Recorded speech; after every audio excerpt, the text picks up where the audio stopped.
Isang import na naman ang napabilib kay Justin Brownlee. At ang missing piece ni Coach Tim Cone sa kanyang opensa na si Stephen Holt sa wakas ay nagparamdam na para sa Barangay Ginebra. Yan ang pag-uusapan natin ngayon mga paps, pero bago ang lahat, please like the video and subscribe na rin kayo for more PBA updates. Huwag na natin patagalin to.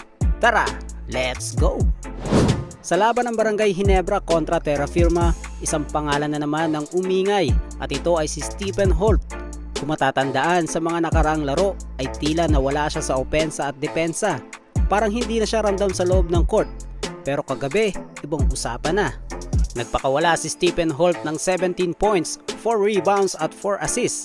At ang pinakaimportante ay ang 4 na 3-point shot na literal na nagpabago sa takbo ng laro.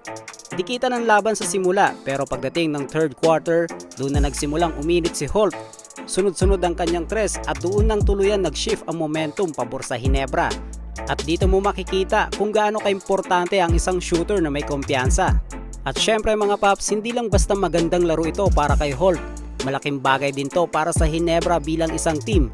Dahil alam naman natin na ang isa sa problema nila ay ang front court at inside presence. Kaya ang solusyon ay ang outside shooting. At kapag pumutok si Holt, kasama sina Brownlee at RJ Abarientos, mas magiging unpredictable ang opensa ng Ginebra. Mas maraming option si Coach Tim Cone at mas mahirap silang bantayan. Timing na timing pa at papalapit na ang playoffs.